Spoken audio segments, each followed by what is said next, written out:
자, 여러분 안녕하십니까? 저는 대방고시 학원에서 영양사 국가고시를 강의하고 있는 이금주입니다. 만나 뵙게 돼서 반갑습니다. 이번 시간이 이제 우리가 식사요법 및 생리학이라는 과목을 시작하는 첫 시간이에요. 그래서 간단하게 뭔가 좀 오리엔테이션이라고 할까요? 그걸 간단하게 말씀을 드리고 수업을 시작하도록 할게요. 식사요법 및 생리학은 전체 60문제, 이제 영양교육과 함께 출제가 되는 그러한 과목입니다. 그래서 60문제 중에서 46문제, 상당히 많은 이제 그죠 문제 수를 차지를 하고 있어요.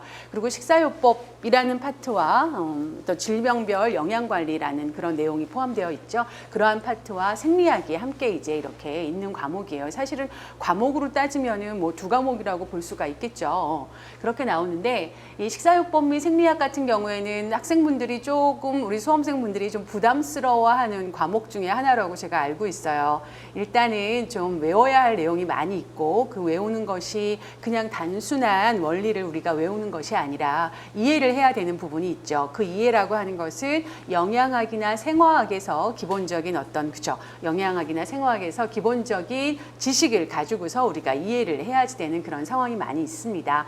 그래서 여러분께서 식사요법 및 생리학 과목을 공부를 하실 적에는 영양학 및 생화학 그 과목, 뭐 영양학 및 생화학 같이 붙어 있죠. 생애주기 영양학. 이러한 과목들을 베이스로 먼저 하시고 난 다음에 식사요법 및 생리학을 하시는 것이 훨씬 더 공부하시는데 그 순서로는 좋다고 생각을 합니다. 뭐 그렇지만 그럴 수 없다. 막 이것만 먼저 빨리 해야 돼. 예, 막 이게 난 너무 하고 싶어. 이렇다면 이것부터 하십시오. 그렇게 해도 이해하시는데 크게 어려움이 없도록 그렇게 강의를 최선을 다해서 하도록 하겠습니다. 그래서 여러분께서는 식사요법 및 생리학이 사실은 또 이 챕터로 보면은요 되게 많아요. 이렇게 보면은 이제 여기 지금 8개가 나왔고 또 여기 나머지 해서 총 13개의 시험 범위로 나와 있습니다. 13개의 시험 범위로 나와 있는데 조금 좀 먼저 보자면 일단 43회 때 우리가 처음 이제 시험 문제가 공개가 된 43회 때를 놓고 보면은 챕터 1서부터 챕터 8 1장에서 8장까지 나온 문제의 개수가 37문제가 정도 돼요. 그렇다고 하면은 46문제 중에서 상당히 많은 부분 뭐 5% 이상이 여기 앞에 부분에서 나왔고 뒤에 이제 9장부터 13장에서는 조금 이제 좀 적게 나왔어요. 뭐 한 문제 나온 데도 있고 두 문제 나온 데도 있고 이제 이렇습니다. 자, 쭉 보시면 1장과 2장은 건물로 따지면은 약간 지하층 같은 개념이에요. 우리 건물로 따지면 지하층에 뭐 지하 1층, 2층에는 주로 주차장이죠. 주차장이 있고 건물로 막 다 올라갈 수 있는 뭐가 있어요? 엘리베이터가 있단 말이에요. 그것처럼 이 1장과 2장은 3장 이후의 모든 다른 장에까지 영향을 줄 수 있는 일종의 이제 엘리베이터 같은 역할을 하는 거예요. 그래서 이 영양관리 과정 또는 병원식과 영양지원 이 내용이 뭐 여기에도 나올 수 있고 여기에도 나올 수 있고 다 이제 걸쳐져서 나올 수 있는 그런 내용들이에요. 따라서 1장과 2장은 우리가 좀 이제 학습할 적에 기초적인 부분에 해당하고 어찌 보면 식사요법의 기본에 해당하는 내용이라서 좀 탄탄하게 알아두실 필요가 있다.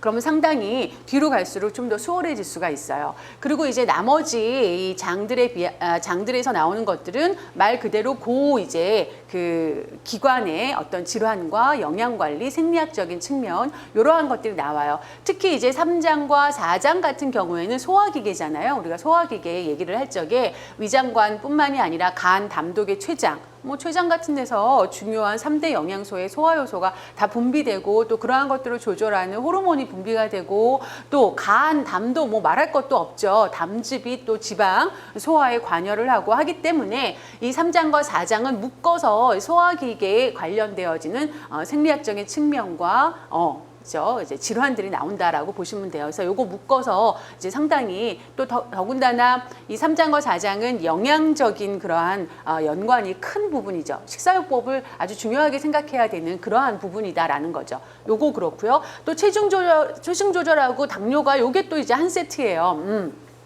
체중이 늘어나면 인슐린 저항성이 증가가 돼서 당뇨와 관련이 되어지고 뭐 이런 식으로 우리가 이제 연관이 되어질 수 있기 때문에 이게 또 이제 한 세트로 같이 지난번에는 당뇨병에서 나오는 시험 문제 수가 되게 많았어요. 제일 많이 나왔었던 것 같아요. 자, 그리고 이제 심혈관계, 비뇨기계. 여기는 이제 혈압 얘기를 할 적에 심혈관계하고 비뇨기계가 굉장히 많이 왜 우리가 혈압을 조절하는 것도 신장에서 하는 부분들이 있죠. 체액에서 이제 뭐 신장에서 분비되는 레닌이나 이후 이제 부신 피질에서 분비되는 호르몬들이 혈압 조절과 아주 밀접하게 관련이 되어져 있습니다. 그래서 요 7장하고 8장은 또 그런 부분에서 서로 왔다 갔다 하는 부분이 있어요. 해서 이 1장부터 8장이 전체 13개의 그 시험 범위 중에서 제일 중요해요. 여기가. 그래서 이제 그런 질문들 많이 하세요. 공부하다 보면 시간이 촉박하잖아요. 촉박해서 이 식사요법이 생리학은 중요해서 해야 될 것 같고 문제수도 많이 나오니까 해야 될 것 같은데요. 그런데 다 할 수가 없어요. 어떻게 하면 좋겠어요? 이제 막 SOS 이렇게 말씀하시는 분들이 계세요. 시간이 촉박하니까. 물론 좀 일찍 시작했으면 좋았을 텐데. 그랬을 때 저는 이렇게 얘기를 하죠. 1장부터 8장까지는 그 없는 시간 중에 반드시 하셔야 됩니다. 출제 빈도가 높은 그런 장에 해당해요. 그리고 여기를 잘 하시게 되면 이거를 설명하는 과정 중에 많이 언급되어지는 내용들이 뒤에 이제 뭐 면역, 수술, 화상, 호흡기 이쪽 특히 빈혈 또 신경계, 여기 선천성 대사 내분비 조절 장애 여기서 다 나오는 언급되어지는 그런 용어들이라든가 호르몬 이름들이라든가 뭐 이런 것들이 앞서서 나온 그러한 범위에서 많이 언급이 돼요. 그러니까 친숙하게 언급이 된 것들이 이제 뒤에 이제 연결이 되기 때문에 좀 더 뭔가 그쵸 심리적으로 우리가 되게 수용적일 수가 있는 거죠. 그래서 공부를 하실 적에 앞에 부분을 특히나 우리가 좀 더 집중적으로 해서 공부를 해야 되겠다. 이제 생리학 부담스러워 하시고 뭐 식사요법 부담스러워 하시고 또 재미없어 하시고 어려워 하시는 분들이 많이 있으신데 저도 이제 강의를 하면서 뭐 최대한 여러분이 이해하시기 쉽게 그리고 또 조금이라도 더 잘 외울 수 있도록 최선을 다해서 그렇게 강의를 하겠습니다. 여러분들의 합격을 위해서 최선을 다해서 강의를 할 거고 또 아무리 그래도 이제 여러분이 같이 함께 호흡을 맞춰서 따라와 주시고 노력을 해주셔야 되는 부분이에요. 그래서 시험 문제 수가 많이 나오고 우리가 이제 반드시 좋은 성적을 내야 하니까 함께 노력해서 좋은 성적으로 기분 좋은 과목이 될 수 있도록 그렇게 한번 해보도록 하죠. 자, 그래서 이번 시간에는 먼저 이제 챕터 1장 영양관리 과정에 대한 내용을 할 거예요. 여기서 이제 그 우리가 NCP라고 많이 얘기를 하죠. 뉴트리션, 케어, 프로세스. 말 그대로 푸는 거예요. 영양관리 과정에 대한 개념하고 그 다음에 이제 여기서 말하는 영양판정이라고 여기서도 영양판정이라는 게 나와요. 여기는 이제 이 영양관리 과정 중에 영양판정을 하는 개념으로 더 이제 나오는 거고 여기서 말하는 영양판정이라고 하는 것은 우리가 이제 환자를 이제 영양 상태에 대해서 확인하기 위해서 자료를 수집하고 할 때 그 자료들을 어떤 자료들을 가지고 수집을 하느냐 주로 그런 자료 수집한 것들에 대한 뭐 우리가 흔히 말하기를 신체 계측 자료 그다음에 생화학적 검사 자료 그리고 임상 조사 자료 그리고 식사 섭취 조사 자료들 이런 것들을 가지고서 이제 환자의 상태를 갖다가 얘기를 한단 말이에요. 그 이제 좀 더 세부적인 내용들이 포함되어지는 거예요. 병원에서 우리가 이런 영양관리 이제 NCP 과정을 병원에 있는 임상 영양사들이 주로 많이 수행을 하게 돼요. 그래서 임상 영양사들이 NCP 과정을 수행을 하는데 뭐 병원마다 임상 영양사의 뭐 특성이라든가 뭐 능력이라든가 뭐 이런 게 다 차이가 있겠죠. 그러다 보니 이 환자를 데리고서 영양관리를 하는 그런 절차도 다 다르고 영양관리의 어떤 내용도 다 다르고 그래요. 그러면 이제 영양관리와 관련돼 가지고 뭔가 우리나라에서 수행되고 있는 거에 대한 자료를 이제 딱 모아보고 싶어요. 그 자료를 통해 가지고 어떤 정책이라든가 뭔가 부족한 것이 무엇인지 임상 영양사 수는 적절한지 뭐 이런 것들을 판단해 보려고 하는데 병원마다 다 다르게 환자 관리를 하고 있다고 생각을 해봅시다. 실제로 그렇게 하고 있었고요. 그런데 이제 그렇게 하니까 이 모아진 자료를 어떠한 정보로 만들기가 되게 어려워요. 뭐 A라는 병원에 환자가 입원했는데 거기에 있는 영양사는 굉장히 우수해서 환자의 영양 관리를 굉장히 잘해서 환자에게 성공적인 결과를 주고, 또 B라는 곳은 또 좀 그거보다 떨어지게 되니까 같은 질병의 환자지만 어때요? 좀 다르게 케어를 받게 되고, 이렇게 다 다르다는 거예요. 그래서 이제 미국에서 이미 이렇게 영양 관리 과정이라는 것을 수행을 해서 이 임상 영양사들이 각각의 자기가 위치한 곳에서 수행하고 있는 다 상이한 그러한 임상 영양 관리를 어떻게 했어요? 표준화시키는 작업을 해가지고 어떤 병원에서 뭐 동일한 질병이나 이런 것들을 가지고 환자를 또는 다른 질병을 가지고 환자를 이제 영양 관리를 할 때 어떤 표준화된 서식에 의해서 절차를 갖다가 이제 이렇게 딱 만들어 놓은 거예요. 그래서 어떤 임상 영양사가 환자를 케어를 하더라도 이러한 절차를 다 지켜서 그 안에 있는 내용들은 달라질 수 있겠죠. 절차에는 다 유사하게 동일하게 표준적으로 가지만 그 내용은 개개인마다 차이가 있을 수 있어요. 그렇지만 이 절차가 표준화되어져 있으면 우리가 이 자료들을 모아서 어떤 정보화 해가지고 쓸만한 것으로 만들어내는데 굉장히 효과적인 거죠. 자, 그렇게 만들어진 게 영양관리 과정이라는 거예요. 그래서 우리나라에서 처음 만든 것이 아니라 사실은 미국에서 이제 하고 있는 것을 우리나라가 이제 도입을 했어요. 도입을 해서 지금은 많은 곳에서 이제 영양관리 과정 NCP를 이제 토대로 해가지고 환자의 영양관리를 진행을 하고 있는 거죠. 그래서 그럼 이 영양관리 과정이라고 하는 이러한 어떤 수단이에요. 이것도. 이제 임상 영양 관리를 하는 데 있어서 환자의 영양 관리를 하는 절차를 표준화하고 서식을 표준화해서 어떠한 이제 그 임상 영양사들이 관리를 하더라도 정해진 이런 것들을 다 지켜가면서 해가지고 질적으로도 유사하게 제공이 되고, 그다음에 이러한 것들을 나중에 모아서 의미 있는 정보로 만들려고 할 적에도 이 표준화된 서식을 이용을 하게 되면 훨씬 좋은 자료들을 모을 수 있다라는 개념으로 이제 시작이 된 거다. 이게 이제 NCP의 가치라고 보시면 되죠. 그래서 이거 몇 년 전부터 한 거의 10년 된 것 같아요. 이 NCP에 대한 것이 우리나라에 이제 도입이 돼가지고 이렇게 지금까지 쭉 정착이 돼가지고 온 것이.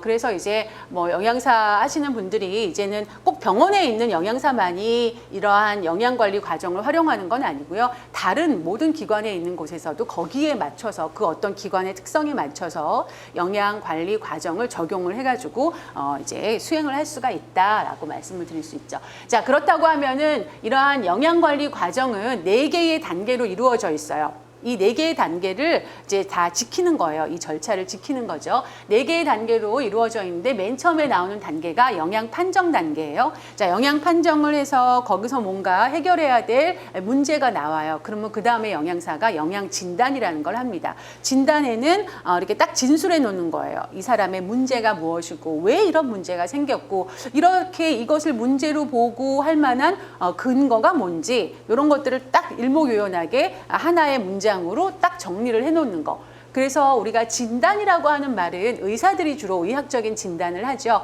그런데 이제 여기서 말하는 NCP 영양 관리 과정에서 말하는 영양 진단이라고 하는 것은 의학적인 진단과는 달라요. 그래서 영양사가 하는 임상 영양사가 하는 그러한 진단입니다. 이 진단을 토대로 해가지고 해결해야 될 문제를 개선해야 되겠지. 그리고 어떤 이제 그 문제를 일으키게 된 원인도 개선을 해야 되고, 증상이나 뭐 이렇게 징후 같은 것들을 또 조금 이렇게 개선해야 되겠죠. 그런 활동이 영양 중재예요. 그런 다음에 이제 영양 중재까지 다 하고 나서 제대로 됐는지, 내가 계획한 대로 됐는지, 목표를 한 대로 됐는지 모니터링을 하고 평가를 해서 다시 또 뭐 이제 영양 진단을 다시 내린다거나 뭐 영양 판정을 다시 한다거나와 같이 해서 피드백을 해가지고 계속 이렇게 이게 순환되어지는 거죠. 그래서 어느 정도 환자가 스스로 관리가 될 때까지 진행을 하고 이제 종교를 하게 되는 겁니다. 전체적인 과정은 이래요. 이제 하나하나의 과정에서 좀 중요한 포인트들을 좀 얘기를 해보도록 하죠.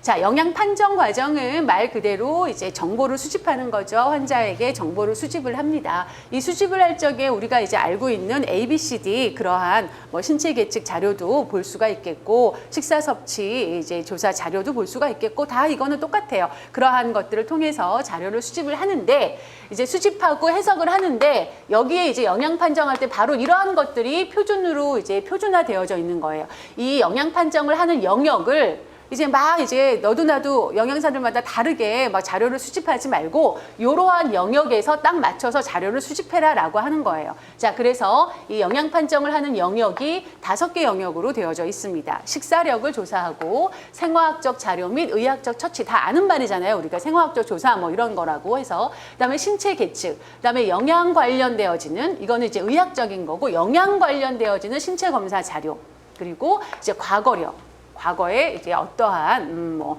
질병을 앓았다거나 아니면 뭐 과거에 뭐 영양 상담을 받은 경험이 있다거나 뭐 이런 것들 과거력까지도 영양 판정을 할 적에는 수집하는 영역에 포함이 됩니다. 이러한 영역들에서 물론 이 영역들 모두에서 자료가 다 존재하지는 않을 수 있어요. 저 자료가 없는 자료들도 있을 수 있고 뭐 여기에 없을 수도 있는 거고 뭐 이제 그죠? 없는 자료들도 있을 수 있어요. 자, 그래서 어쨌든 그래도 이 각각의 영역에서 자료를 수집을 하자. 그럼 이 각각에 있는 자료들의 그 구성 내용들 어떤 자료들이 있는지 뭐 이런 것들은 이미 이 NCP 영양관리 과정이라고 하는 그 표준화된 용어집이라든가 뭐 책이 있거든요. 거기에 이제 명시가 되어져 있다. 어떤 것들이 속할 수 있는지는 명시가 되어져 있습니다. 그래서 영양 판정은 이렇게 5개의 영역으로 구성이 되어져 있다. 뭐 식사력, 생화학적 자료 및 의학적 처치, 신체 계측, 영양 관련, 신체 검사 자료, 과거력.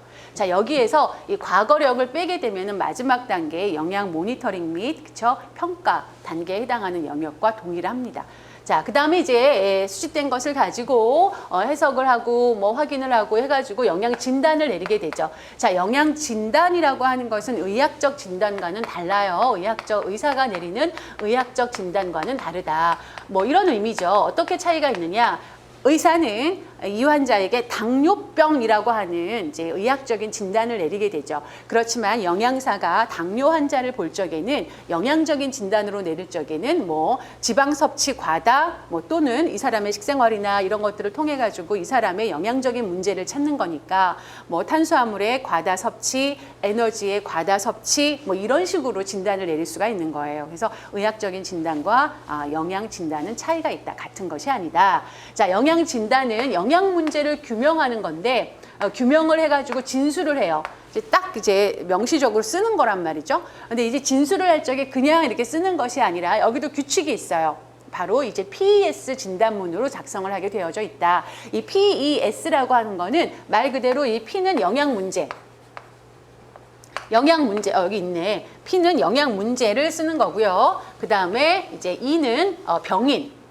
이 영양 문제가 이 병인과 연관되어 있고 영양 문제는 병인과 연관되어 있고 그렇게 볼 만한 근거는 뭐냐? 그게 이제 증상 징후예요. 우리가 sign and symptom 이렇게 얘기를 하는 증상 징후는 무엇이다. 이런 식으로 써요. 영양 문제는 병인과 연관되어 있고 그렇게 볼 만한 근거는 이런 증상 징후다 이렇게 씁니다. 한번 예를 들어 가지고 써볼까요? 뭐 어떤 사람이 있다. 근데 뭐 쭉 조사를 해보니까 이 사람이 지방 섭취가 과다하다. 자, 이러면 이 사람이 지방 섭취가 과다하다라고 하는 게 영양 문제예요. 지방 섭취 과다는 무엇과 연관이 되어져 있다? 이 사람이 이제 그 패스트푸드 과다는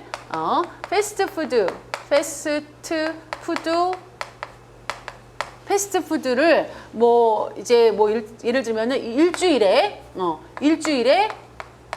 10회 이상을 섭취하는 10회 이상을 섭취하는 것과 이제 연관이 되어져 있고 섭취와 뭐 연관이 되어 있고 자, 그러면 지방 섭취 과다가 패스트푸드에 뭐 일주일에 10회 이상을 빈번하게 섭취하는 것과 연관이 되어 있고 그러면 이것이 지방 섭취 과다의 어떤 원인이라고 하는 것에 대한 근거는 뭐냐 되어 있고 근거는 이 사람의 혈중 뭐 예를 들면 콜레스테롤이 얼마라고 할까요? 콜레스테롤 제가 만들어 막 240mg/dL 이상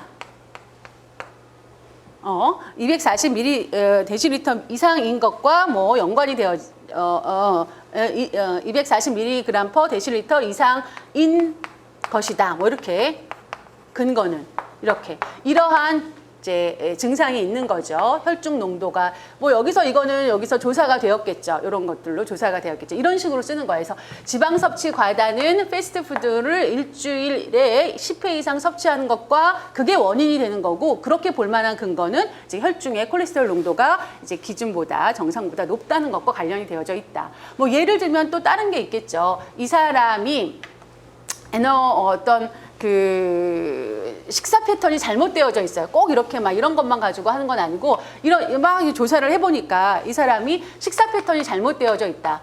식사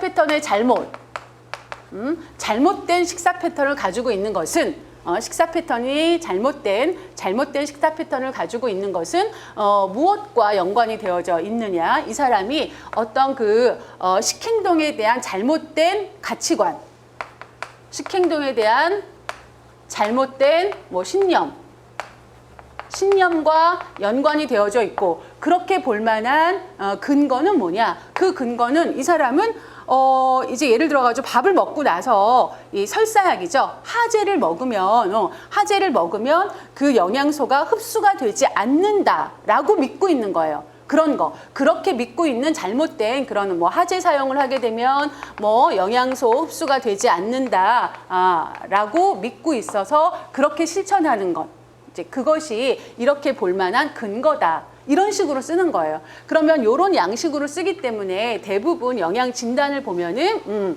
그것도 이제 영역이 이렇게 있죠. 영양 진단을 하는 영역이 섭취 영역, 임상 영역, 행동 영역, 어떤 환경 영역 이런 거에 맞춰서 이제 진단을 내릴 수가 있어요. 그러면 여러 개의 진단이 나올 수가 있겠죠. 환자를 상담하다 보면 여러 개의 진단이 나올 수 있어요. 그래서 너무 진단을 많이 만들어내지 말고 우선순위를 가져서 이제 진단을 만들어내고 해결을 하고 또 어떤 한 진단을 내리면 나머지 진단들이 이 진단되어진 영양 문제를 해결하면 또 해결이 되어지는 상황들도 있겠죠. 이런 식으로 진행을 하는 게 이제 영양 진단이에요. 그래서 영양 진단의 영역은 섭취 영역, 임상 영역, 행동 영역, 환경 영역, 섭취, 임상, 행동, 환경 이렇게 이제 영역을 나누고 있습니다. 자, 좀 이해가 되세요? 영양 진단은 의학적인 진단과 좀 다릅니다. 이제 그 다음에 영양 진단을 내렸어요. 임상 영양사가 이러이러하게 영양 진단을 내렸어요. PES 진단문에 따라서. 그러면 이제 뭔가 영양 중재를 해야죠.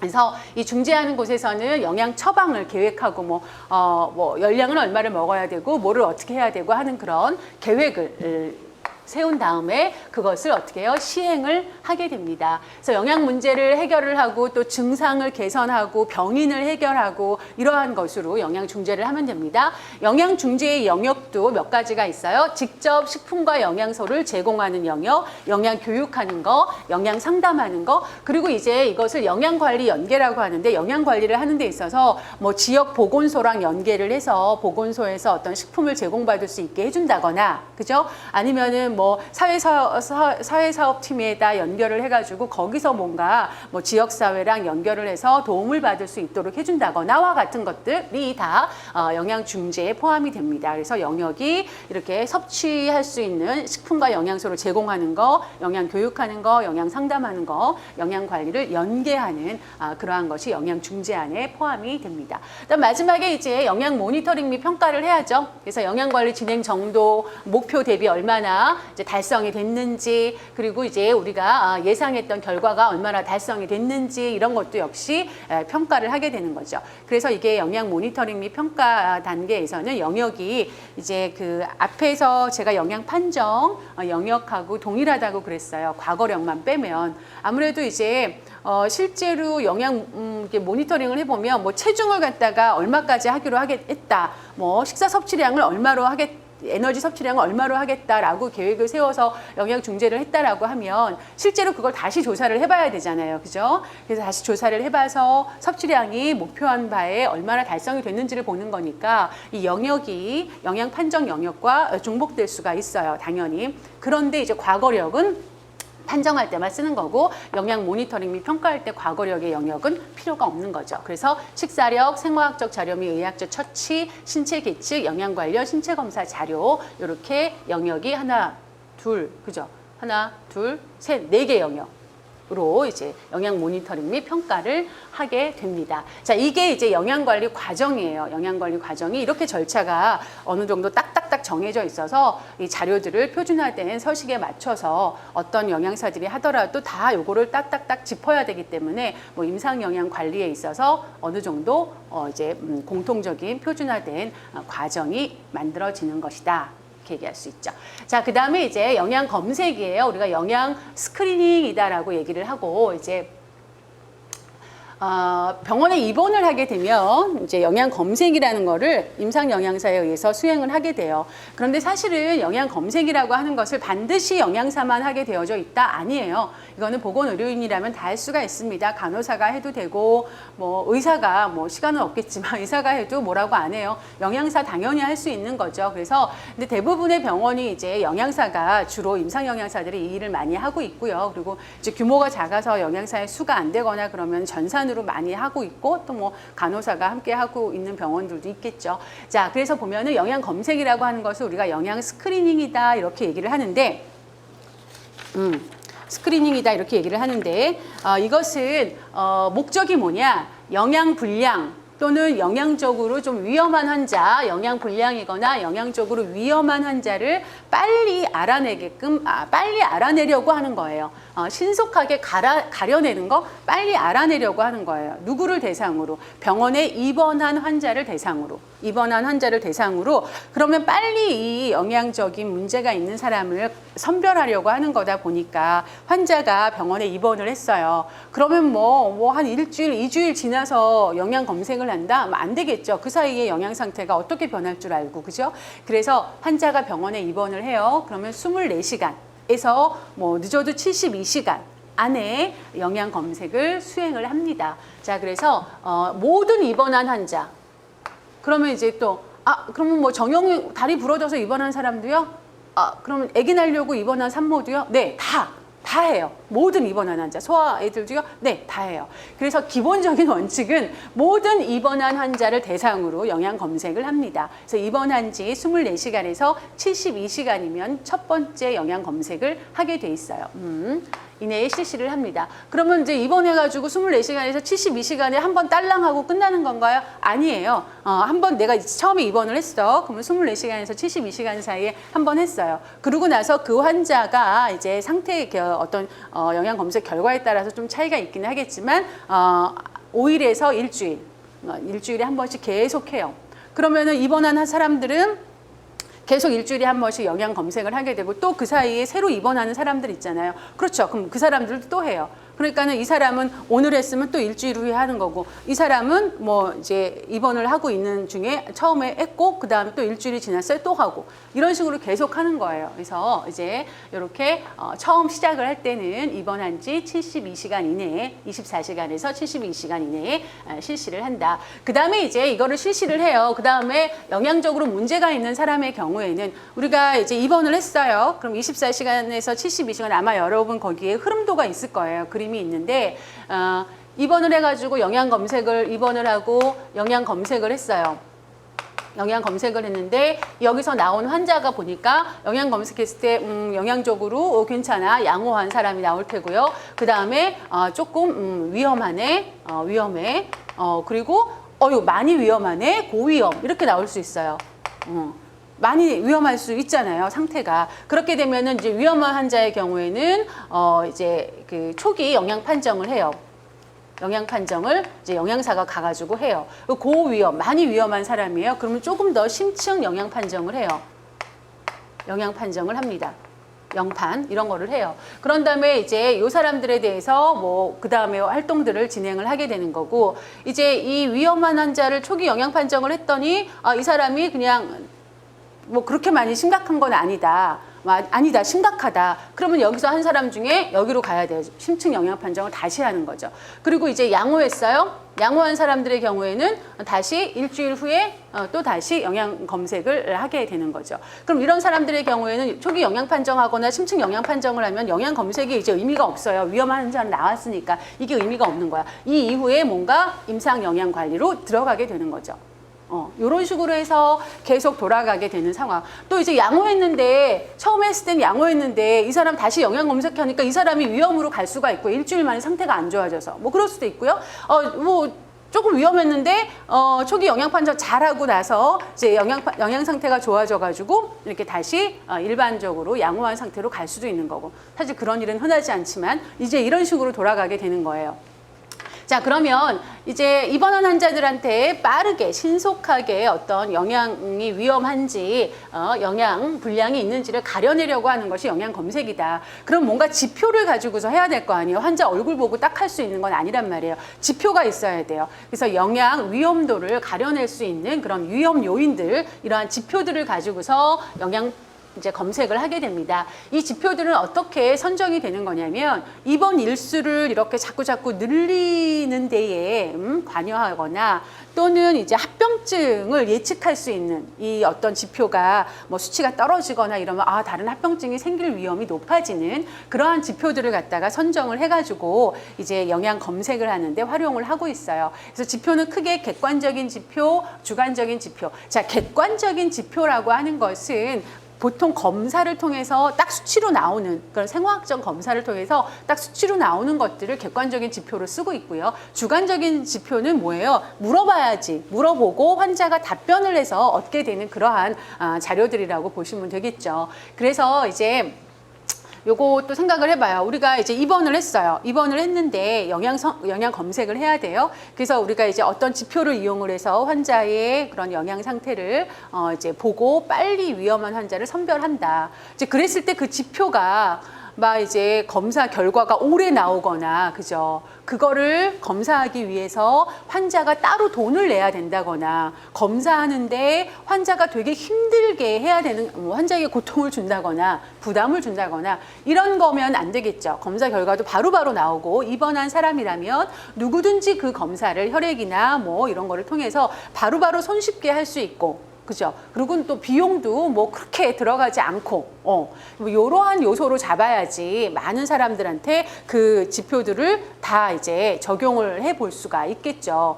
영양 검색을 하려고 해도 환자에게 그 지표 결과가 없다면 할 수가 없단 말이에요. 그래서 이 지표를 선정할 적에도 좀 이렇게 고려해야 되는 상황이 있죠. 검사 결과가 너무 많이 오래 걸려서 나온다거나 비용이 고가라거나 환자에게 부담이 되거나 뭐 스트레스가 되거나 하는 그러한 지표들은 올바르지 않습니다. 아무리 영양적으로 그 지표에 의해서 민감하게 영양 상태를 반영한다고 하더라도 그것은 활용하기가 어려운 지표가 되겠죠. 자, 그래서 지표를 보면 객관적인 지표, 주관적인 지표 이렇게 있어요.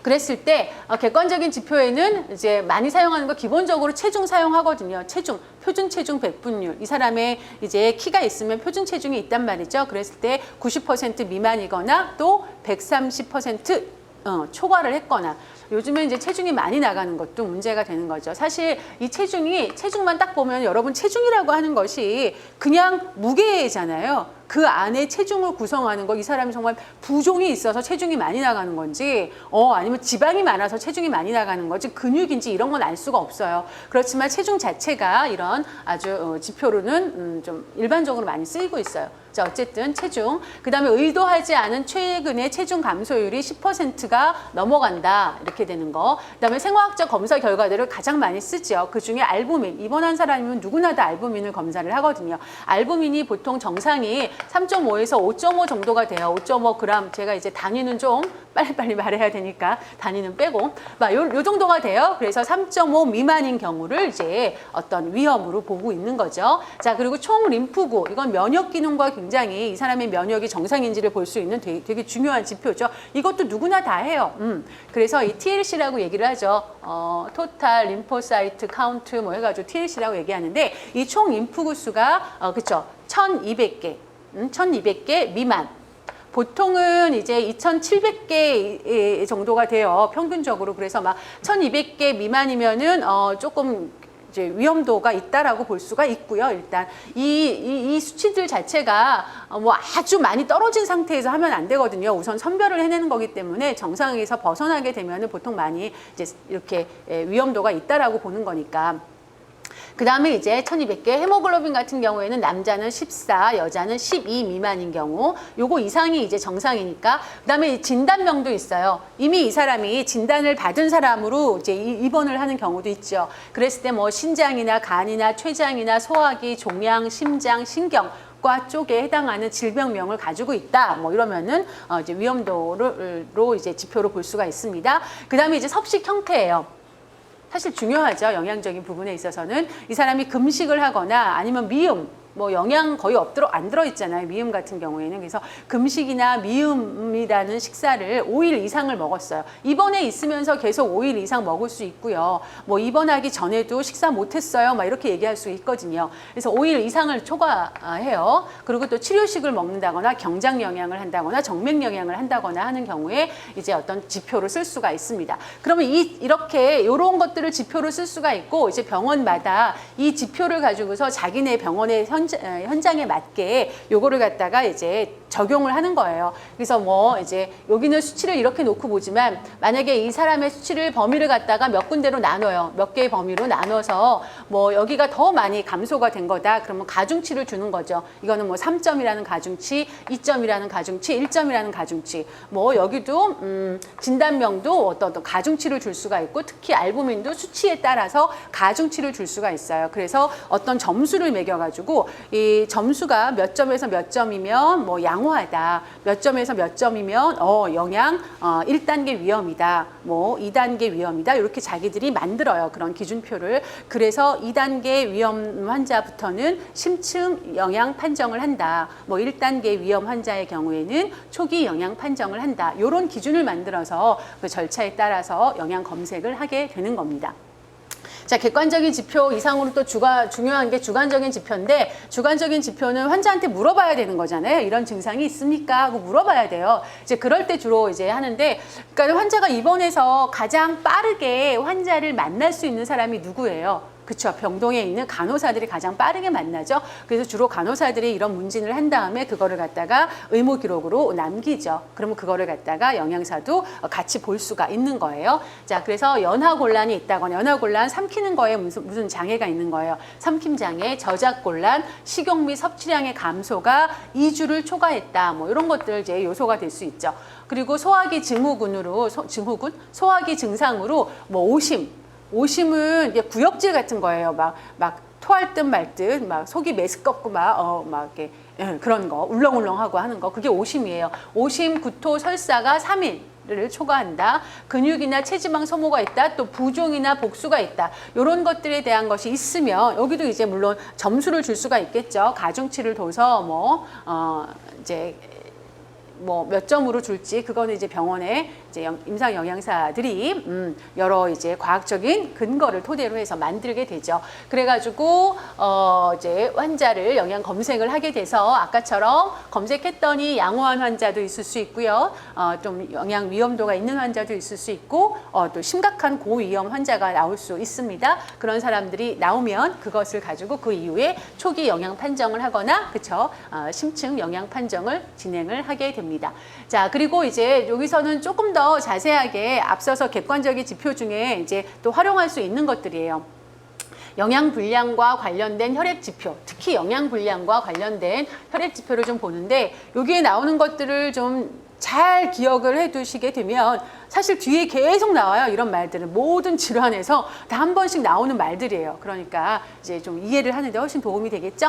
자, 먼저 알부민이에요. 알부민은 참고치가 3.5에서 5g으로 나왔네요. 그리고 알부민은 간에서 합성이 되어집니다. 그리고 특히 이제 혈액의 혈장의 교질 삼투압, 적정 삼투압을 유지하는데 굉장히 중요한 역할을 해주는 그러한 단백질이에요. 따라서 알부민이 부족하게 되면 교질 삼투압, 혈액의 삼투압이 떨어지게 되니까 어떤 일이 생기죠? 생겨요. 그 혈액이 그 수분이 어디로 가요? 신체 말단으로 가죠. 그래서 막 눈 가장자리, 막 얼굴 이런 데가 이제 붓는 거예요. 부종이 생기는 거죠. 그래서 알부민 같은 단백질이 부족해서 생기는 부종을 우리가 영양성 부종 이렇게 얘기를 하죠. 아주 심각하게 막 단백질이 부족하게 되면은 그쵸.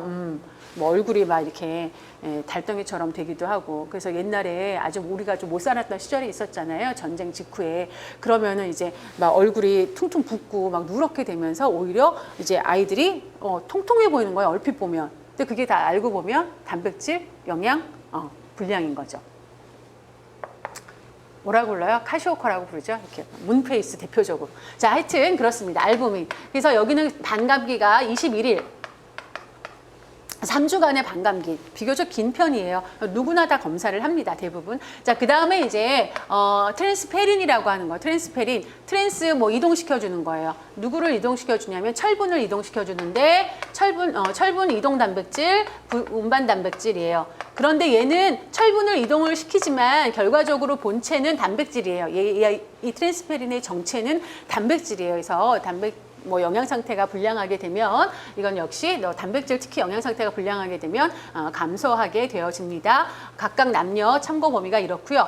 트랜스페린은 알부민보다는 반감기가 좀 더 짧아요. 반감기가 짧아서 8일에서 10일. 그러면 조금 더 예민하게 이제 알부민보다는 예민하게 영양 불량을 어떻게 진단할 수가 있다 이렇게 볼 수가 있어요. 자, 트랜스페린. 그 다음에 이제 프리알부민입니다. 이제 트랜스페린 나왔으니까 잠깐 말씀을 좀 드려볼까요? 우리가 보통 이제 철분을 갖다가 먹어요. 철분을 먹으면 소장 점막에서 철분이 이제 흡수가 되겠죠. 그럼 철분은 이제 혈액으로 이동이 되어져서는 트랜스페린과 결합이 되어져야 얘네들이 왔다 갔다 여기저기 필요한 대로 철분이 가게 되고 혈액에서 이동이 되어질 수 있어요. 그리고 또 이제 거기에 뭐 다 결합돼서 가고 남았어요. 우리가 먹은 뭐 흡수된 철분이 충분해서 남았어요. 그렇게 되면 이제 페리틴이라고 하는 것으로 저장이 되어집니다. 이제 페리틴은 아포페리틴의 철분이 결합이 돼서 철분의 결합 상태가 저장 상태가 되는데 이 페리틴이 뭐 간이나 비장이나 뭐 골수 요런 데에 이제 저장이 되고 일부의 아주 작은 양이 어디에 저장이 돼요? 혈청에. 그래서 혈청 페리틴이라는 말을 하게 됩니다. 자, 이렇게 되는 거고 이제 만약에 부족해요. 철분이 부족해. 그래서 뭐 저장할 것도 없지만 어쨌든 철분이 부족하게 됐어요. 철분이 부족하게 되면 트랜스페린에 결합돼서 운반되어지는 철분도 부족할 거 아니에요. 그럼 트랜스페린이 어떻게 돼요? 트랜스페린에 결합돼서 운반되어지는 철분량도 부족하게 될 거고 그럼 우리 인체에서는 무슨 일이 생기냐면요. 철분이 혈중에 부족하게 된다. 그러면 이 철분을 높여주기 위한 어떤 이제 그런 작용이 나타나죠. 결과적으로 이걸 철분 자체를 높일 수는 없으니까 철분을 운반해주는 단백질의 양을 증가시켜요. 그래서 조금이라도 철분을 더 운반하려고 하는 그런 노력을 합니다. 이러한 어떤 조절 기전이 작용을 하죠. 작동을 하게 됩니다. 자, 그래서 철분이 만약에 부족해지게 되면 트랜스페린의 양은 증가하게 된다. 이렇게 얘기를 할 수가 있어요. 자, 그러면서 철분이 이제 이동이 되어질 때는 트랜스페린에 같이 결합이 되어져서 이동이 되어진다. 요거 꼭 기억을 하시고요. 자, 그 다음에 이제 프리알부민이에요. 프리알부민의 참고 범위는 이렇고 간에서 역시 합성이 되어지는데 프리알부민은 알부민이나 트랜스페린보다 반감기가 훨씬 짧아요. 한 2일 정도가 됩니다. 굉장히 민감하게 이제 초기의 영양 어떤 상태를 이제 진단할 수가 있는 거예요. 굉장히 민감하게. 자, 그래서 이거 간에서 합성이 되고 특히 프리알부민 같은 경우는 레티놀이나 비타민 A와 이제 결합이 되어지는 그러한 형태로 얘네들을 운반해주는 그런 단백질이에요. 자, 그래서 프리알부민 같은 경우에는 영양 중재를 했을 때 그 효과를 되게 빨리 볼 수 있는 게 프리알부민이에요. 그런데 이거를 갖다 영양 검색에서는 잘 사용을 하지 않는 것이 반감기가 너무 워낙 짧은 데다가 또 약간의 고가예요. 다른 거에 비해서 그렇기 때문에 그렇게 영양 검색할 때는 많이 사용하지 않지만 어쨌든 영양 불량과 관련되는 혈액 지표라고 볼 수 있습니다. 그 다음에 또 중요한 거 총 림프구수 TLC라고 우리가 얘기하는데 참 원래 정상 범위는 2,700개 이제 초과하는 건데 영양 불량이 계속 진행이 되면 감소하게 되죠. 그래서 감소 범위가 900에서 1,800개, 900개 미만 이러면 이제 심각하게. 그래서 이 환자를 우리가 영양 검색을 할 적에 어느 범위에 속하느냐에 따라서 점수를 줄 수가 있는 거죠. 이런 의미로 림프구 TLC 같은 경우는 바이러스 감염, 그다음에 방사능 치료, 뭐 화학요법, 암 환자한테 주로 많이 이제 이런 처치를 하게 되죠. 뭐 약물을 이제 복용을 했다거나 하면 감소가 됩니다. 반면에 조직 괴사나 다른 종류의 감염이 나타났다라고 하면은 이 림프구 수가 증가를 하게 됩니다. 자, 임상영양치료 흐름도는 뭐 앞서 설명을 좀 드렸으니까 여러분 교재에 있는 그림으로 한 번 더 정리를 해주시면 좋을 것 같아요. 자, 그 다음에 이제 영양 판정에 대한 내용을 이제 할 거예요. 자, 영양 검색을 다 했어요. 그 다음에 이제 우리가 뭐 환자의 위험도에 따라서 영양 판정을 해야 된단 말이에요.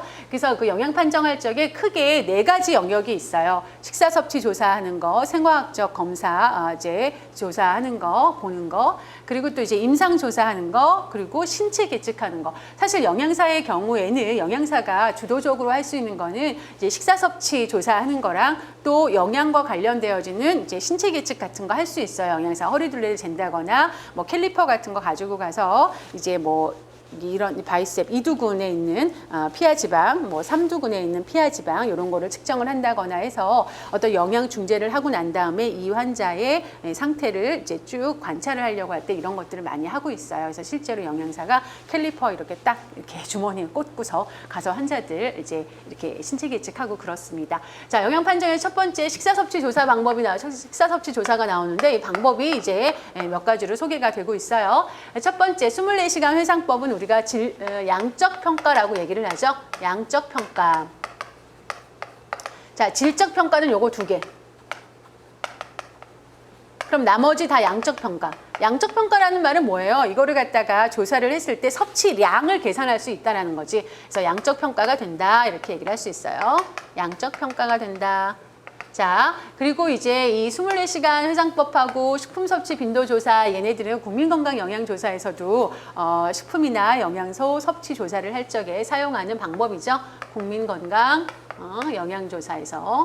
국민건강영양조사에서 사용하는 방법입니다. 자, 24시간 회상법이나 식품섭취빈도조사법, 뭐 식사력조사법, 뭐 이런 것들은 다 기억에 의존하는 거예요. 그죠? 회상을 하는 거잖아요. 이거는 뭐 24시간 동안 먹은 거 다 기억해가지고, 그죠? 물 먹은 것도 뭐, 또 영양제 먹은 거, 술 먹은 거, 뭐, 주전부리한 거 다 하여튼 적어야 돼요. 24시간 동안에 먹은 거. 그러니까 보통 하루 전날 먹은 거를 기억을 해서 적도록 하죠. 그래서 일상적인 섭취 그런 량을 일상적인 섭취 상태를 반영하게 되는 거죠. 자, 식품 섭취 빈도 조사라고 하는 것은 좀 더 장기간의 일상적인 식사 섭취의 빈도를 우리가 조사를 하게 되는 거예요. 그래서 쭉 이제 상용식품, 우리가 일반적으로 먹는 식품에 대한 리스트를 작성을 하죠. 그래가지고 그거를 갖다가 기관별로 뭐 1년에 몇 번, 6개월에 몇 번, 3개월에 몇 번, 한 달에 몇 번, 일주일에 몇 번 이런 식으로 해가지고 내가 탁탁탁탁 체크를 하는 거예요. 따라서 섭취량은 알 수가 없어요. 얼마를 먹었는지 횟수는 알 수가 있지만 양을 먹을 수는 없습니다. 그래서 식품 섭취 빈도 조사 같은 경우에는 어떤 특정 영양소와 질병과의 관계를 조사하려고 할 때 특정 영양소가 함유가 되어져 있는 식품 목록을 만들고 그것에 대한 섭취 횟수를 갖다 조사를 한다거나 해가지고 그 관계를 갖다가 우리가 연구할 때 또 사용을 할 수가 있어요. 자, 그리고 또 요즘에 또 아니고 많이 사용하는 방법 중에 이거는 이제 빈도밖에 모르니까 양은 모르잖아요. 그래서 여기에 이제 양을 좀 넣을 수 있게 양을 좀 결합을 시켜서 반정량 식품 섭취 빈도 조사 이렇게 해가지고 양적인 부분까지도 우리가 알아내려고 하는 그런 조사들을 하고 있습니다. 자, 그 다음에 식사력 조사, 이거 양적, 질적 이런 거 좀 알아두셔야 돼요. 식사력 조사도 장기간의 식사의 섭취 상태를 조사하는 거야. 이런 것도 이제 양을 알기는 좀 어렵고요. 어떤 패턴으로 먹었다, 어떻게 먹었다, 뭐 이런 것들을 조사할 수가 있겠죠. 자, 식사 기록법이라고 하는 것은 내가 먹을 때마다 이제 조사 대상자가 먹을 때마다 그걸 기록하는 거예요. 뭐 먹을 때마다 몇 시에 먹었고 뭐 누구랑 먹었고도 이제 기록을 하는 경우도 있고 그래가지고 먹은 양과 먹은 식품의 종류를 기록하는 거예요. 먹을 때마다. 자, 그리고 실측법이에요. 이 실측법이 가장 정확해요. 사실은. 가장 정확해서 보통은 이 실측법으로 나온 결과와 나머지 다른 방법으로 조사한 결과를 비교를 해서 나머지 방법들이 얼마나 실측법과 비교를 했을 때 정확하냐. 뭐 실측법을 100으로 놓고 본다고 그러면 한 90%, 85% 이렇게 이 친구들은 좀 그런 거죠. 이거하고 똑같은 양으로 나오지는 않죠. 왜냐? 뭐 기억에 의존한 거니까. 자, 실측법 같은 경우에는요, 내가 상을 차렸어요. 그러면은 이걸 먹기 전에 각각 내가 이제 식품 이제 있잖아요. 그걸 다 재요, 무게를. 재서 적어놔요. 그리고 이제 밥을 먹어요. 밥을 먹고 나면 잔반이 남잖아요. 다 안 먹었어요. 그러면은 이제 그 잔반 양을 또 재요. 그러면은 앞에 잰 거에서 잔반 양을 뺀 것이 내가 실제로 섭취한 양이죠. 이런 식으로 해내는 거예요. 그러니 조사 대상자가 얼마나 번거롭고 힘들겠어요. 그래서 많은 사람을 대상으로 장기간 동안에 실시하는 거는 거의 불가능하다고 봐야죠. 연구의 목적으로 많이 사용을 하고 있다 이렇게 볼 수 있어요. 그래서 우리가 이제 임상에서는 많이 사용하는 게 영양사들이 많이 사용하는 게 24시간 회상법이나 이런 것들을 가장 많이 사용을 하고 있고 식사력 조사 같은 거 또 식사 기록법도 비만 환자들한테는 많이 사용을 하고 있죠. 자, 그다음에 신체 계측이에요. 신체 계측은 크게 봐서 성장의 정도를 측정할 수 있는 게 있고 신체의 구성 성분을 측정할 수 있는 게 있습니다. 성장 정도는 보통 두위 같은 경우에는 1년 정도까지 생후 1년 정도까지 두위를 측정을 하죠. 머리 둘레잖아요. 이거를 측정을 하는데 이렇게 되면 이제 정상적인 어떤 영양 상태인지를 가늠해 볼 수가 있어요. 보통 이제 누운키 같은 경우는 2세 미만 아이가 잘 서 있지 못할 때 이제 누워 있는 키로 재죠. 신장은 이제 2세 이상 쭉 성인들한테 서서 재는 거고요. 서 있을 수 없는 사람들이 있어요. 척추 손상이라든가 문제 때문에 서 있을 수가 없어요. 그럴 때 이제 무릎 길이를 잽니다. 왜 무릎 길이가 신장을 추정하는 데 굉장히 중요한 가능한 지표이기 때문에 무릎 길이를 재죠. 그리고 이제 이 체중이라고 하는 것은 전 연령한테 다 적용해 볼 수가 있는데 체중이 갖는 한계점이라는 게 구성 성분을 반영하지 않는다라는 거예요. 체구성 성분을 반영하지 않는다라는 한계점이 있고 그다음에 현재의 영양 상태의 과부족을 평가할 수 있다. 과거에 어땠는지 이런 것들은 알 수가 없어요. 그래서 현재의 영양 상태의 과부족을 평가할 수 있다. 그다음에 우리가 이제 팔목 둘레나 팔꿈치 넓이 팔목, 손목이라고도 하죠. 손목 둘레, 팔꿈치 넓이 같은 것이 근육이나 무지방량과 상관성이 높다고 알려져 있기 때문에 이러한 것들을 측정을 해서 제대로 성장을 하고 있는지 알 수가 있습니다.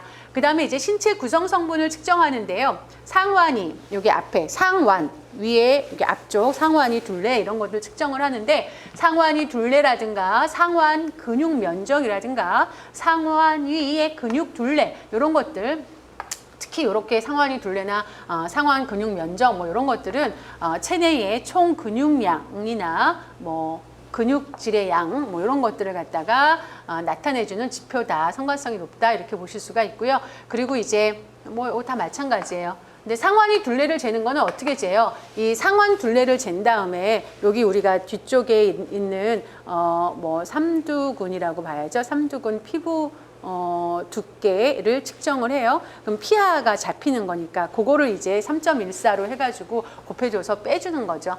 근육 둘레를 잰 다음에 거기서 이제 빼주게 되면은 이제 근육의 양이 나오게 되는 거죠. 근육의 양. 이제 이러한 것이 총 근육량과 밀접한 상관성을 가지고 있다.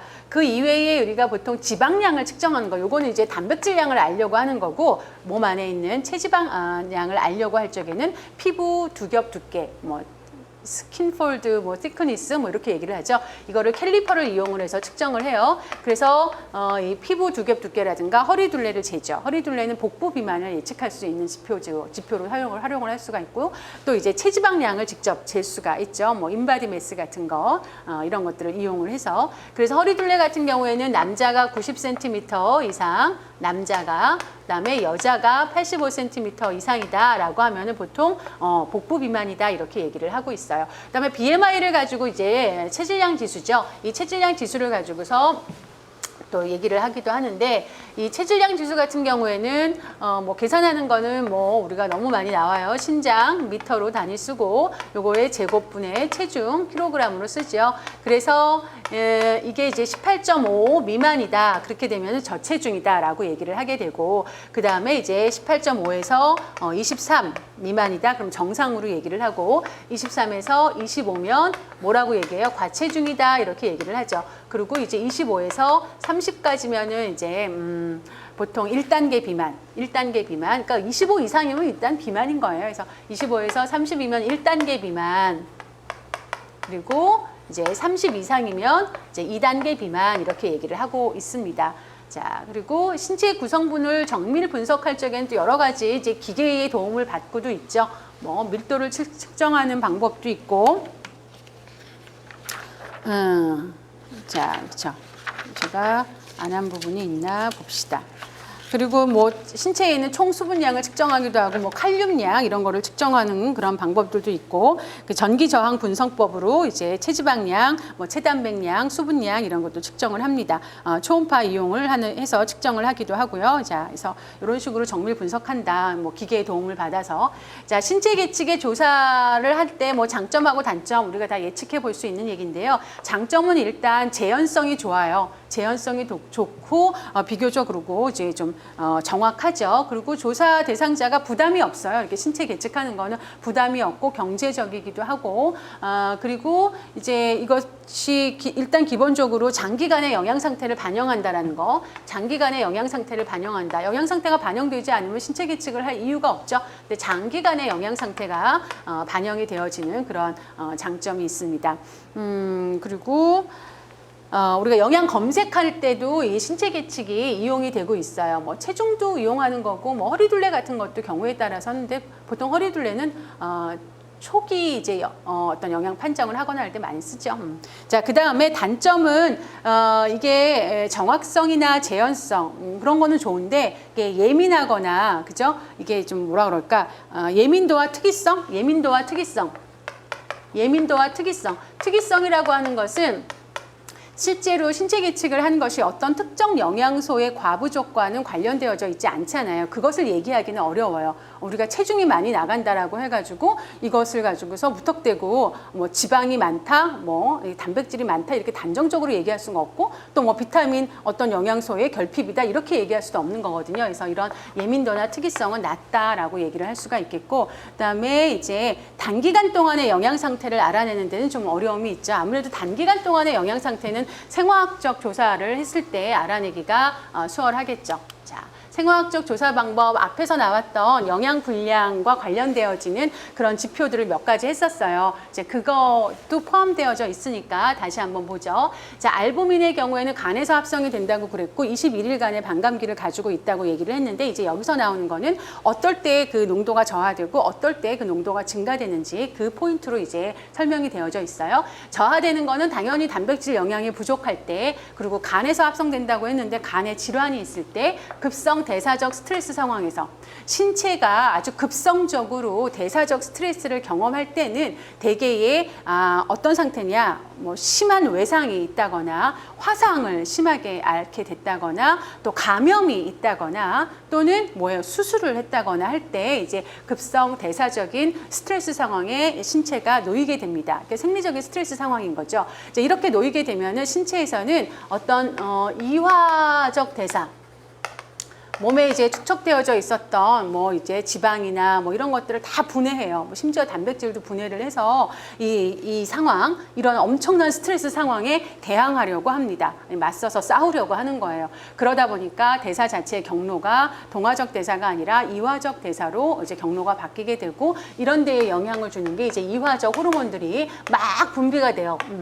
호르몬들이 막 분비가 돼가지고 이런 대사가 촉진될 수 있도록 해줘요. 그러는 과정에서 이제 알부민도 손실이 많이 되게 됩니다. 그리고 또 이제 신증후군, 신장에서 알부민이 이렇게 배출이 된다거나 배설이 된다거나 정상적인 상태가 아니죠. 뭐 신장에서는 이게 나오면 소변에 나오면 안 되는데 뭐 나온다거나 그런 경우에 이제 저하가 되고 또 악성 빈혈이 있다거나. 근데 이제 물이 우리가 이제 탈수가 돼요. 혈액이 탈수가 돼. 수분이 빠져나가요. 자꾸 소변으로 나가거나 뭐 땀으로 많이 나가거나 뭐 하여튼 해서 탈수가 돼. 그렇게 되면 이제 오히려 알부민이 농축이 되면서 농도가 올라갈 수가 있겠죠. 자, 트랜스페린 또 나왔어요. 트랜스페린 단백질이에요. 그래서 이것도 단백질 영양 상태에서도 나오고 또 영양 분량의 어떤 지표로도 쓰일 수가 있어요. 반감기 8일에서 10일 정도라고 얘기했습니다. 저하되는 건 당연히 단백질 영양이 부족하게 됐을 때, 또 간 질환이 있을 때, 악성 빈혈이 있을 때, 급성 대사적 스트레스가 있을 때, 뭐 신증후군, 화상, 피부 궤양, 누공, 구멍이 난 거예요. 어떤 장관에 구멍이 나서 막 빠져나오게 되는 상황에서는 저하가 됩니다. 반면에 증가되는 거 볼까요?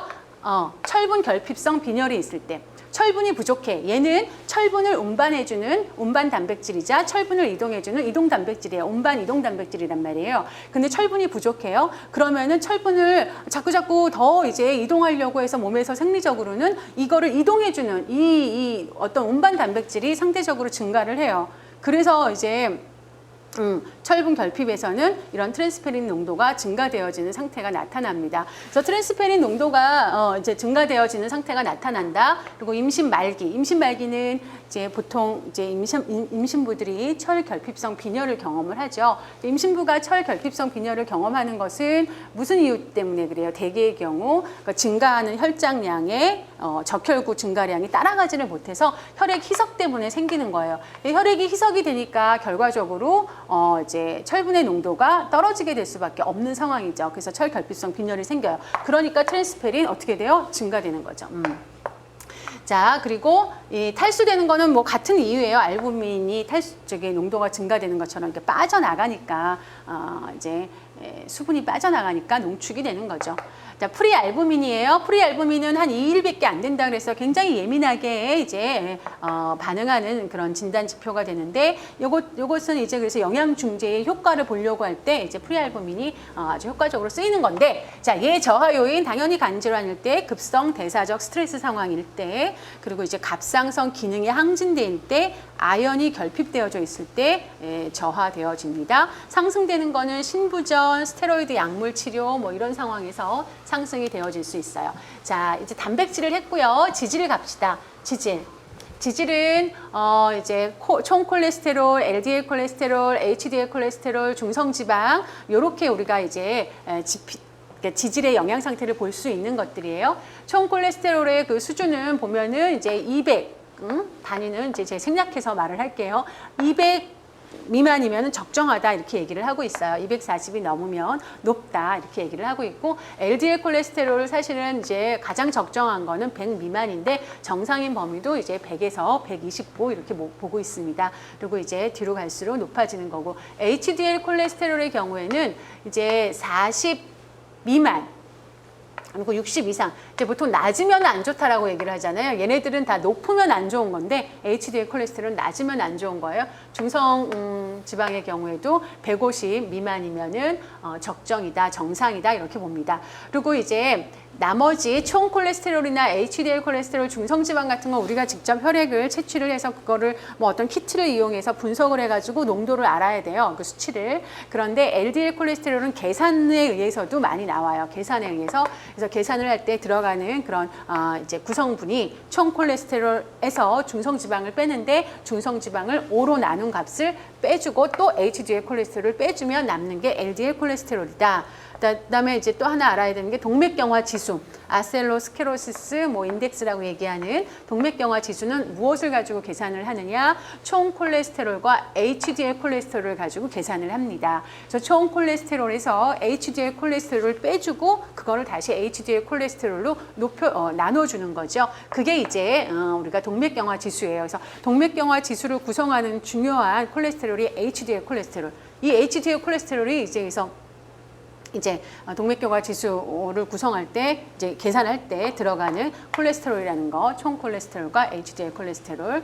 동맥경화 지수가 높아지면 안 되는 거죠. 이게 낮아야 이제 경화되는 건데, 동맥이 딱딱해지는 건데. 자, 그 다음에 이제 철분 영양 상태 판정 방법. 이거는 뒤에 챕터 11인가 11장에서 철분 영양 관리가, 빈혈 영양 관리가 나와요. 그때는 이게 자세하게는 안 나오고 오히려 여기서 이제 자세히 나오니까 이거를 잘 알아두자. 자, 헤모글로빈이에요. 우리가 철분 결핍성 빈혈을 진단할 때 가장 일반적으로 사용을 하는 게 이제 헤모글로빈 농도란 말이에요. 자, 그런데 실제로 여기서 여러분 잘 보시면 철분 결핍성 빈혈 진단 단계에서 가장 일반적으로 사용하는 지표다라고 볼 수가 있는데, 우리가 이제 철분이 결핍되어져요. 신체적으로 철분이 차차차차 결핍되어지는 게 철분 결핍 단계가 있단 말이지.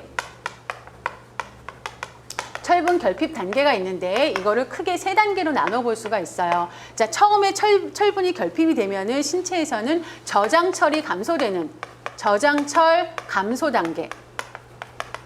요 단계가 나타나고, 그 다음에는 이제 철분이 결핍이 되면서 이제 철 결핍에 따른 철결핍성 조혈 단계. 자꾸 피를 만들어내는 거예요. 조혈 단계가 있어요. 그 다음에는 이제 이 단계도 다 거치고도 철이 계속 부족해. 그때 이제 철결핍성 빈혈 단계가 되는 거예요. 자, 그렇기 때문에 내가 피를 뽑아가지고 헤모글로빈이 10이에요. 그래서 빈혈이에요. 이렇게 돼서 진단을 받았다고 하면 사실은 그 이전에 내 몸에서는 그쵸, 철이 결핍된 단계를 이렇게 거쳐왔다 이렇게 볼 수가 있는 거예요. 자, 그래서 헤모글로빈은 이제 빈혈 단계에서 가장 많이 우리가 일반적으로 진단이 되어지니까 꽤 결핍이 진행된 다음에 알게 되는 상황이죠. 자, 정상 용도는 14에서 19고 이제 12에서 16 여자 빈혈 판정은 앞서서 잠깐 봤죠. 14 이하, 12 이하. 그 다음에 헤마토크리트라고 하는 것은 전체 혈액 부피에서 적혈구가 차지하는 부피. 부피라는 말도 쓰고 적혈구가 차지하는 용적이라는 말도 써요. 이제 그거를 갖다가 어떻게 표현하냐? 비율로 표현을 하죠. 그래서 전체 혈액의 부피에서 적혈구가 차지하는 우리가 혈액을 받아가지고 이거를 비커 아니지 시험관에다 넣고 막 이렇게 원심 분리를 해요. 그럼 원심 분리를 하게 되면은 이제 이렇게 가라앉잖아요. 그 가라앉는 게 주로 혈구들이에요. 적혈구, 혈구들이 가라앉게 되는 거죠. 그래서 전체 혈액에서 적혈구가 차지하는 비율, 가라앉은 그 적혈구가 차지하는 비율, 용적을 말합니다. 그래서 남자 40에서 54%, 여자 37에서 47% 정도 됩니다. 그 다음에 이제 트랜스페린이 또 나왔어요. 트랜스페린은 단백질 영양 상태를 보려고 할 적에도 나왔었고 또 보통 영양 불량 지표에서도 나왔었고 뭐 있어요. 트랜스페린 혈액 내에서 이제 트랜스페린은 철분과 결합을 해서 철분을 이동시키고 운반시키는 역할을 해주는 단백질이라고 그랬었어요. 그래서 철분이 부족하게 되면 트랜스페린의 농도가 증가합니다라고 말씀을 드렸죠. 그래서 우리가 철분이 혈액에서 이렇게 돌아다니려고 하면 대개 트랜스페린과 결합되어져 있는 상태로 돌아다녀야 합니다. 따라서 내가 피를 뽑아가지고 피 안에 들어있는 철분의 양을 측정한다라고 할 적에는 대개 트랜스페린과 결합되어져 있는 철분의 양이 측정되어지는 겁니다. 따라서 혈청 철분 수준은 트랜스페린과 결합된 철분의 양과 거의 동일하다라고 볼 수가 있는 거예요. 자, 그렇게 되는데 그렇죠. 이렇게 볼 수가 있는 거죠. 이렇게. 근데 무슨 얘기하려? 철분이 부족하게 됐네? 철분이 부족하게 됐어요. 그렇게 되면 트랜스페린에 결합되어져 있는 철분의 양이 부족하게 되는 거죠. 그러면 다시 말해서 이렇게 트랜스페린하고 철분이 잘 결합되어져 있는 상태, 다시 말해서 이거를 트랜스페린 포화도라고 얘기를 합니다. 트랜스페린, 맞나? 스페링이, 이제 철자가 트랜스페린 포화도. 그래서 트랜스페린 포화도, 세츄레이션 해가지고 퍼센트로 이제 단위가 나오는데 이 트랜스페린 포화도가 이제 떨어지게 되면은 결합되어져 있는 철분의 양이 떨어지는 거죠. 그래서 철분이 결핍되게 되면은 트랜스페린 자체는 또 막 증가를 하고 거기에 결합되어져 있는 철분은 없고 이러니까 트랜스페린 포화도는 감소가 되고 이렇게 되는 거죠. 관계가. 자, 그 다음에 총철 결합능이에요. 총철 결합능. 토탈 아이언 바인딩 캐패시티 이렇게 써서 TIBC 얘기를 많이 합니다. 이거는 이제 혈청 단백질과 결합할 수 있는 그런 철분의 양. 이제 이게 철분을 아까 트랜스페린을 다시 데리고 오면 트랜스페린에 결합이 돼서 얘가 운반이 돼야 되는데 철분이 부족하게 되네. 그럼 트랜스페린에 결합되어져 있는 양이 없을 거 아니에요. 그러면 거꾸로 얘기를 하면은 철분을 결합할 수 있는 능력이 많아지는 거죠.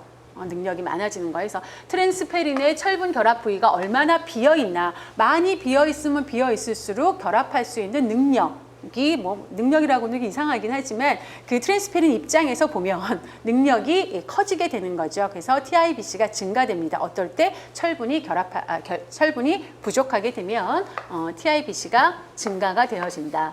그냥 트랜스페린 자체도 막 증가가 되는데 비어있는 자리로 증가가 되는 걸 거 아니에요. 철분이 부족하게 되면. 그러니까 이제 TIBC 그거를 갖다가 이제 다시 이런 TIBC라는 걸로 계산을 해봐요. 그랬을 때 이 총철 결합 능력으로 표현을 했을 때 그게 이제 어떻게 증가가 되어지는 거죠. 반면에 트랜스페린 포화도는 감소가 되어지는 거죠.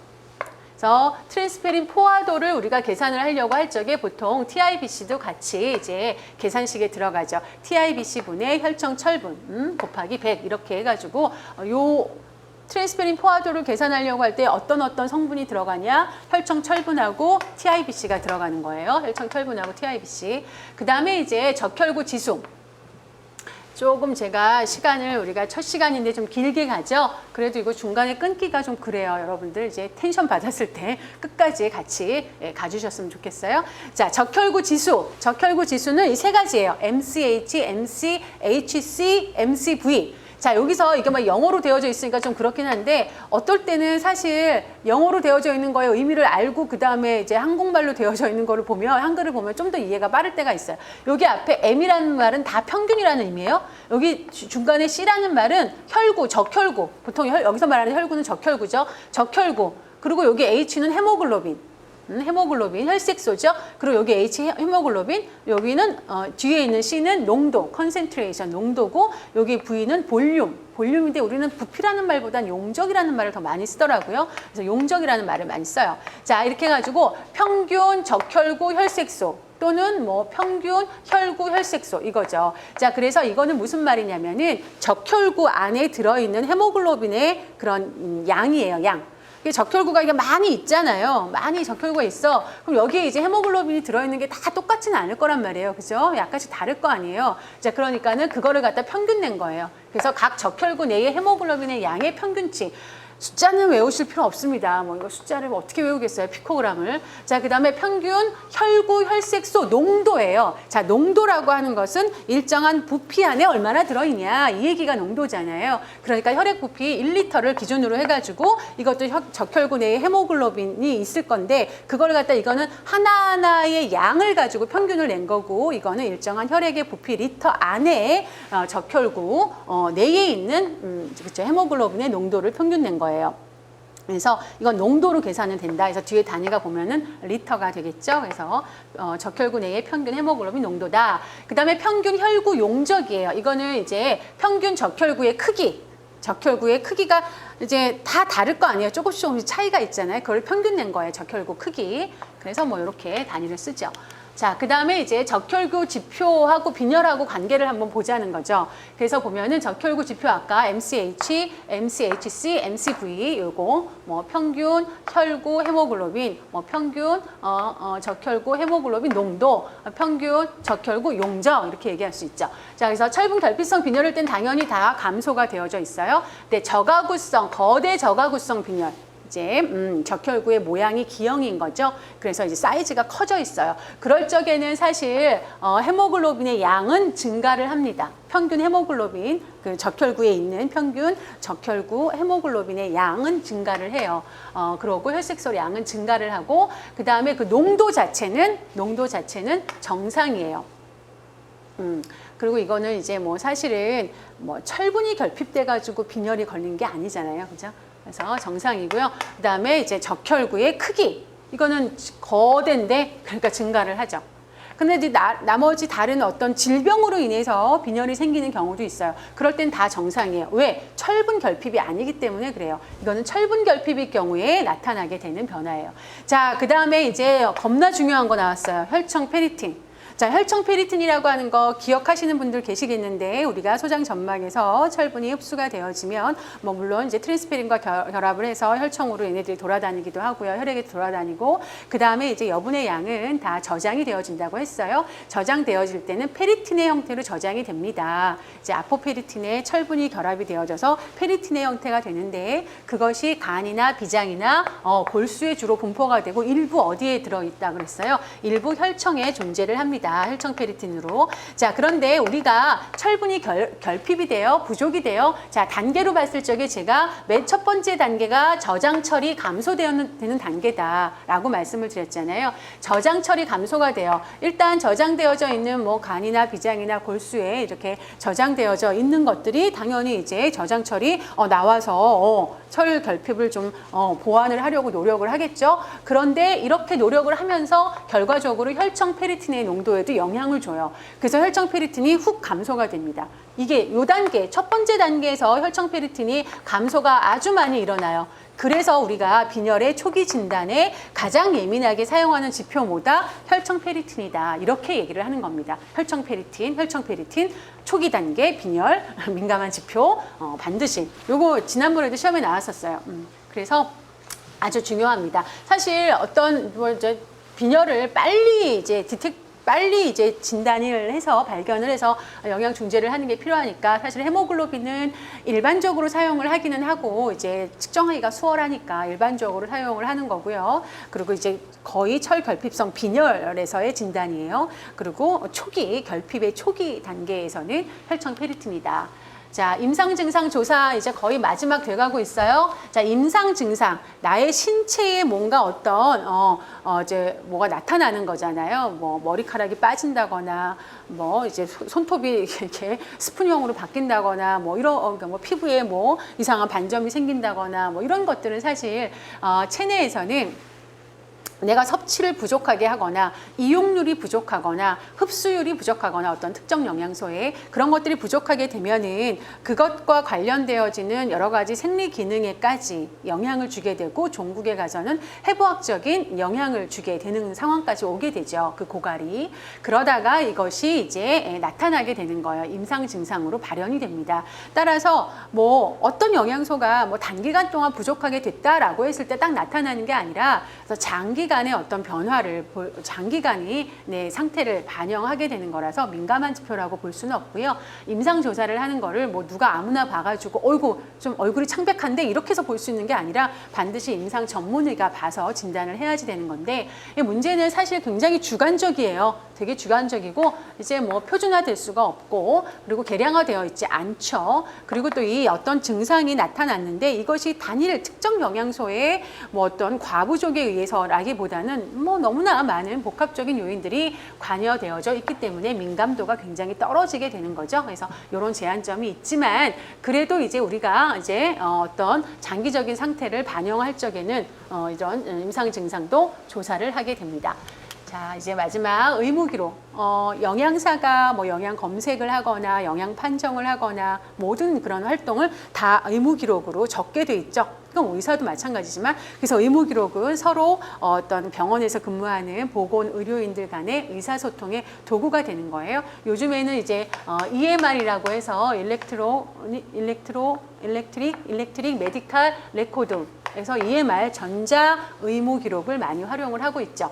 자, 의무 기록하는 방법이 이제 과거에는 주로 어떤 자료의 출처가 유사한 것끼리 묶어가지고 SOMR 방법으로 소스 오리엔티드 그러니까 자료의 출처가 유사한 것끼리 묶어가지고 이제 많이 의무 기록을 했는데 지금은 이제 문제 중심으로 POMR, 이 P가 이제 문제 중심이에요. 이러한 문제들을 중심으로 해서 순서에 따라서 정리를 하는 것을 사용을 하고 있습니다. 이제 구성 요소로는 이제 기본 정보, 문제 항목, 초기 계획, 경과 기록지 이런 것들이 쭉 이제 포함이 되고 있고요. 그리고 이제 우리가 이런 EMR을 할 적에 이 SOAP에 맞춰서 작성을 한다 이렇게 얘기를 하고 있어요. SOAP는 S는 서브젝티브, 주관적인 어떤 자료가 되겠죠. 주로 이제 질문을 해서 환자가 답변을 해가지고 우리가 이제 기록하게 되는 그러한 내용들이에요. 그래서 뭐 식습관, 기호도, 식사요법 시행 여부 뭐 이런 것들이죠. 그 다음에 이제 O는 오브젝티브.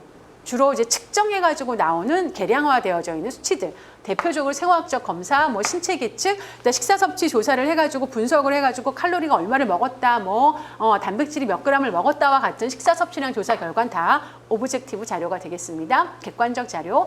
그다음에 이제 A는 이제 어세스먼트라고 해서 평가라고 얘기를 하기도 하고 판정이다 이렇게 얘기를 하기도 합니다. 그래서 식습관 평가라든가 뭐 이렇게 조사된 것을 가지고 뭔가 판정을 내리고 평가를 내려야 되잖아요. 그런 것들 이제 뭐 많은 이제 뭐 여러 가지 식습관을 조사를 한 다음에 거기에서의 어떤 문제점 이런 것들은 이제 판정 단계에 써야 되겠죠. 환자 체중을 갖다가 조사를 했어요.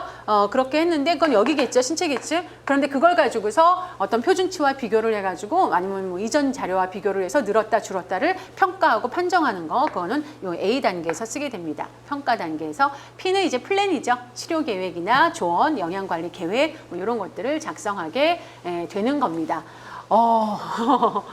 힘드셨어요, 여러분? 쭉 중간에 이제 막 하고 싶은 얘기 많고 좀 이제 그래가지고 시간을 좀 길게 갔어요. 근데 이게 이제 앞으로도 계속 나오게 되고 특히 철분이나 이런 부분들은 계속 나오게 되는 얘기라서 미리 여기서 잘 알아두시면 뒤에 가서 계속 확인하고 점검하고 기억하고 이러시는데 도움이 될 것 같아서 계속 얘기를 했습니다. 그리고 시간이 조금 길어지기는 했지만 여러분들 다시 한번 수업이 끝나면 강의가 끝나면 꼭 한번 이게 훑어보시고요. 슬라이드만 넘겨보시기라도 하셔요. 그래서 쭉 한번 이제 훑어보시고 뭐 책으로 이제 한번 이렇게 넘겨보시기라도 해서 한 거를 바로 이제 좀 내가 기억에 남도록 그렇게 해주셨으면 좋겠어요. 자, 다음 시간에 문제풀이에서 뵙겠습니다. 여러분들 수고 많으셨습니다.